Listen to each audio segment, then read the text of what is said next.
Hey, although we're still in anime season, we're going to be taking a little break today and do something different. If you can't tell from the title, well, and the little guys behind me, it's going to be Transformers themed. Huge fan of Optimus. We have our Optimuses behind me, or Optimi, whatever the plural of Optimus is. And we're going to be taking a look at a threezero sponsored review today. Now, if you're not familiar with the threezero Transformers line, it's done in tandem with Hasbro. They have the license to make a series of characters that don't transform, which has become kind of a recurring trend lately. We have the Hasbro Red series, we have the Super 7 Ultimate series of non-transforming Transformers. So threezero has two lines. They have the MDLX and the DLX line. The DLX line is around 11 or 12 inches in size, and the MDLX line, mini DLX line, if you want to think about it that way, is about 6 or 7 inches, so more in line with the Super 7 size. So today we're going to be taking a look at the DLX Optimus from The Last Knight. So this guy, pretty awesome design. Appreciated how he kept evolving throughout the movies while still staying true to his truck roots. The character's design overall sort of came in theme with the movie of Knights. So he kind of started adapting that. He got more weapons, the Cybertronian sword, he got a shield, and he just started having more of a suit of armor look. So beginning with looking at the box here, it has sort of a little bit of a popish look to it. You can see sort of the shadow of Optimus on one side of himself, and of course the character in here. We still have that sort of Hasbro-esque Transformers style logo on the side, on the front there. So they're sort of keeping that consistent. And then, of course, the movie logo on the front. You get around to the back. It's a little bit more of a little popish style of art of the character here in silhouette. But other than that, not too much sticking out on the box. Very similar to what we've seen with the Iron Man in the DLX line. This guy's just a lot larger. So when we look at the inside here, we're going to have that Velcro again. I wish it was magnetic. But very similar, where we have the window on the one side showing the character, and then on the other side a little bit more of that artwork. Of course, this guy's a little bigger, so he's kind of harder to show him off. But you can see here right away that he's going to have that great die-cast system that the DLX figures are known for. He just looks amazing. I can immediately tell a lot of detail on this guy. He's going to come with a bunch of different hands. He's going to come with a bunch of different weapons. We'll get into all that. So why don't we crack this guy open and see what's on the inside. So I'm going to start with this one out of the box just because it's so big. It's a lot to open, a lot of noise. But it's just a simple flap on the top securing it. And it opens very similar to some of the DLX boxes that we've seen in the Marvel line. So yeah, his whole setup here is very similar to the Hulkbuster Iron Man in terms of the size of the tray and the layout here. So he's just going to be in two different flaps like we've seen with other DLXs. The bottom is going to be this giant stand here to help you achieve a lot of its battle poses. So that's going to be branded. It has the Transformers Last Knight logo on it, along with his name, Optimus Prime, and the threezero logo, and this really massive stand, which is going to be necessary because this guy weighs a little bit. So, of course, you get your instruction manual, which is very helpful because there's a lot of components on this thing. I mean, just a lot. So, taking a look at what's in the box, we have this giant form-fitting plastic on here. And then here he is right here. Looks like a beast immediately. It's got a lot of weight to him. You can feel him. Great look with this die-cast system, mixture of die-cast and ABS plastic. But really great look here. And of course they put some styrofoam in here just to keep some of the padding here, or to keep the pieces from rubbing up against each other. Because again, it has that nice die-cast. You don't want to wear them out or ruin that paint. So yeah, you can see there's a lot of weathering on him, a lot of detail. This guy definitely's got a massive premium look to him. I mean, he's different than your average plastic Transformer, and you could tell immediately. And of course, with the threezero systems, you also always have that fun light up feature. This one's in the head, so the eyes are going to glow. So they engineered it that you don't have to take the head off to turn it on like you did with some of the Marvel line. You could just push the little crown up here, and you can see the eyes will light up blue. Might be hard up there, but on the close-ups you see it. So yeah, taking a look at him right away, you could see this great, amazing design and that really premium look he's got going on with the weathering detail and you know, the automotive finish he has, because he is, after all, an automobile, on all his colored pieces. He's coming in at 11.2 inches, so he's a little taller than the DLX line we showed you before. And like I said, he's got that great mix of die cast and ABS and PVC plastic. He's going to have 73 points of articulation. There's probably more than we're going to be able to find on this guy. And of course, he's got those nice blue LED eyes that really help bring Optimus to life. These are operated by AG13 batteries, which are a lot different than the batteries we've seen for the DLX Iron Man. These are going to be the Energizer 357 equivalent, so you can easily find those. He just needs 2 of them, and they go in the head. It's pretty easy to get them in there. But other than that, it wasn't too difficult to put them together. Just took a couple seconds. The head comes off really easy. So let's check out his other accessories here. So in the box, of course, we have this massive Cybertronian sword. We'll give you a little close-up here. You can see all the little runes on it in the Transformer language. A lot of detail on this. This one's made out of plastic. It's not made out of die cast. Still got really great paint applications. Got weathering all over the hilt here. Really nice. It looks really, really nice. Premium look to it.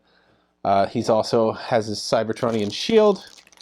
This thing's got some weight to it as well. It feels like it's just plastic though.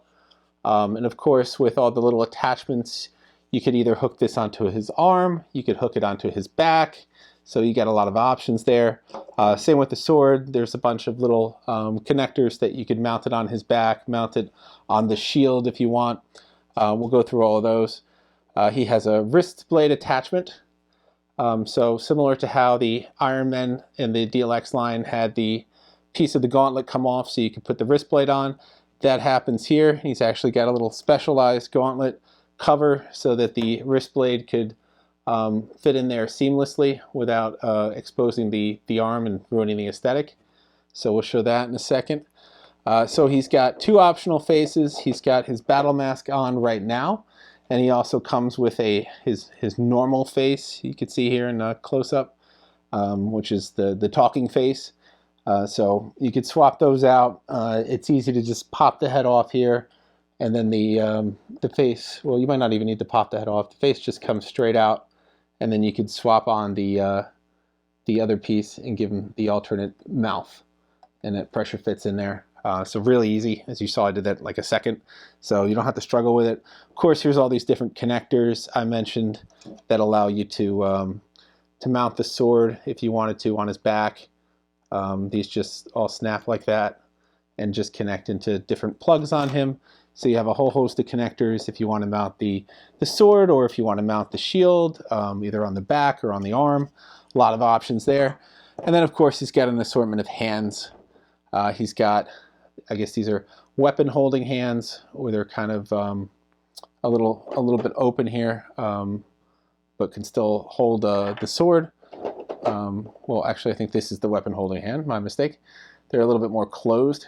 These are just, I guess, posing hands. And then he's got these full open hands. So the fingers don't articulate. That would have been really cool if they did, to have articulating fingers on a Transformer. But he does have an assortment of hands. And you'll notice these little grooves on them at the top here. Basically, each hand, you're going to want to take off this little gauntlet piece and then attach it to the hand when you're switching the hand out, in order to have the full look here. So each hand doesn't have that little gauntlet cover on the wrist, but it has that standard peg here that if you want to swap out the hand, you just kind of do that little pull and then grab the new hand and pop it in. And this should be pretty easy. Let's see. Always like doing that hand test. It's hard to get a, sometimes it's hard just to get a good pressure point on these wrists or on these bodies, because they have so much going on. I think it would help if you put the gauntlet piece on after you got the arm in. So again, it has a articulation right here at the wrist where this is, so you want to make sure that point stays straight when you're putting it on. So that wasn't too hard once I took this guard off. So I think the pro tip there is to take the guard off first so you have a resistance point without pushing too hard on it. So yeah, I mean, that articulation, over 70 points there. Like every little component on him moves basically. He doesn't transform, but he just about does everything else. I mean, you got the full range in the arms here, full range in the shoulders, the little pieces of armor, they all articulate. His legs bend at the knees. He's going to be able to get really deep stances. Yeah, his hips come out, so you got a large range of motion there if you wanted to. Every little piece on him moves basically. His feet, his armor around his feet, his ankles. Crazy amount of articulation, more than we're probably going to be able to find in this guy. So he's going to have pretty much like full robot movement that you would see in the movie, which is awesome to see that in a Transformer figure.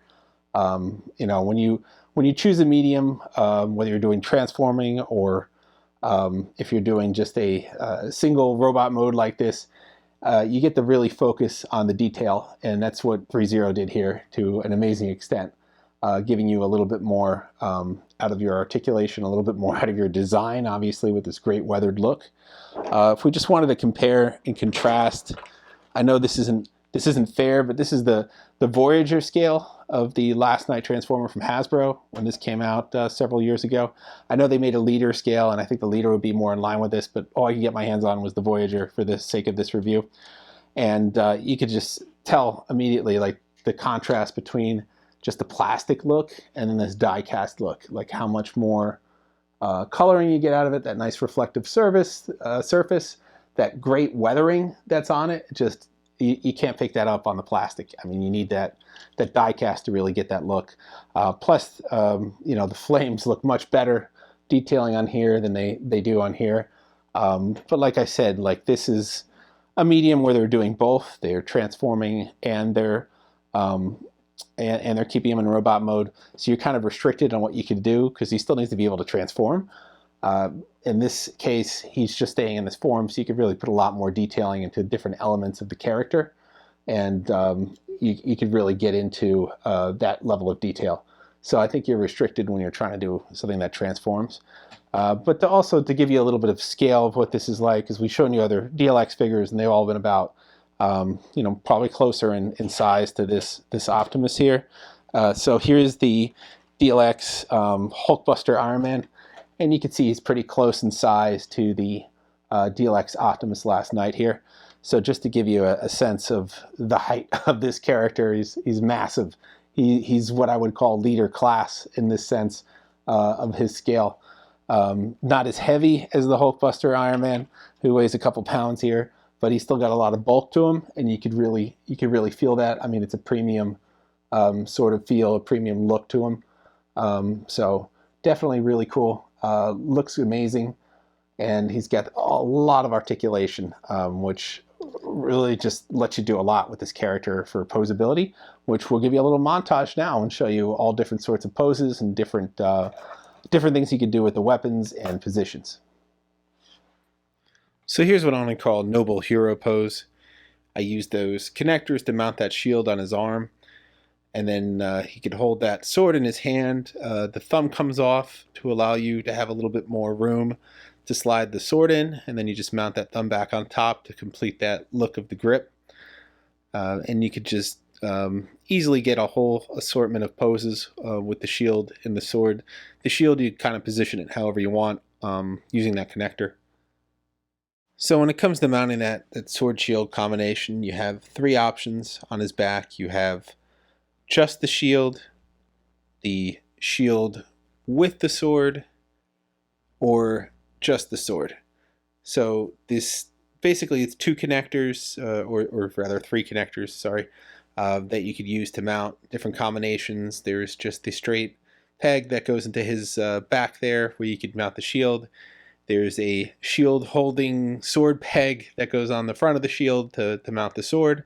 and then the sword holding peg that goes directly into the back in lieu of where the shield straight piece would go. You have his articulation on display here, getting some of those nicer stances, deeper stances, and of course that wrist blade that you can mount on there to get just a little bit more of a dynamic fighting pose and some more options in his combat.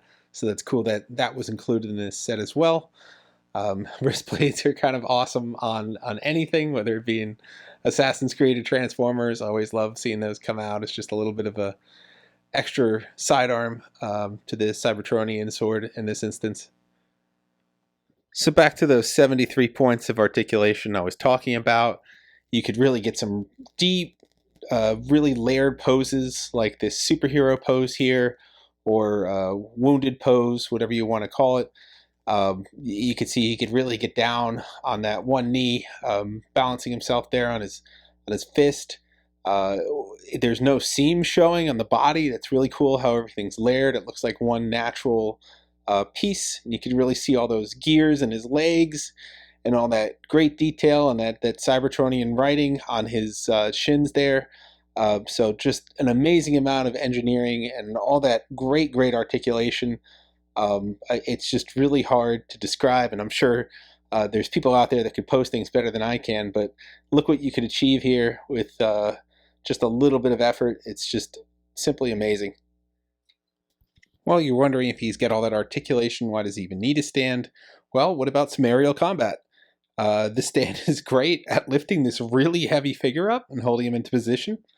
You can see they got that additional support, I want to say cylinder there, and it locks into place so you can get a lot of angles.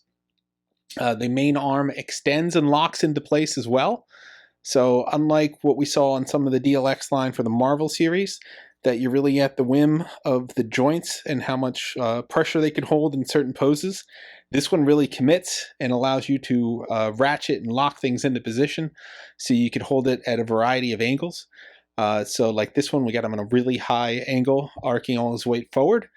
And I'm certain you can come up with some more creative positions for him. But really cool that you're able to do this with this really premium, really hefty stand that has a lot of stability to it. So you get some really awesome dynamic moves out of it. And that wraps up our look at Optimus. No words, should have sent a poet. This thing is just absolutely beautiful. All that articulation lets you do so much with it. Just the amount of detail on this guy. The wires sticking out here on his leg, these little night visors on his knees, the Cybertronian writing on his ankles, just insane. Particularly these light up LED lights that really make the character pop. The weathering, everything down to the smoke on the smokestacks, like everything is just, or the carbonization on the smokestacks. Great amount of detail, great amount of design. Great amount of engineering comes together to make one of the most amazing Transformer figures we've ever seen. If you're a Transformers fan, you're going to love this guy. Absolutely love this guy. He's going to command a bit of a premium compared to other Transformers, particularly on the higher end of the leader class. He's going to come in around $240. So he's sold out on Pulse right now. You can still find him on fan channels.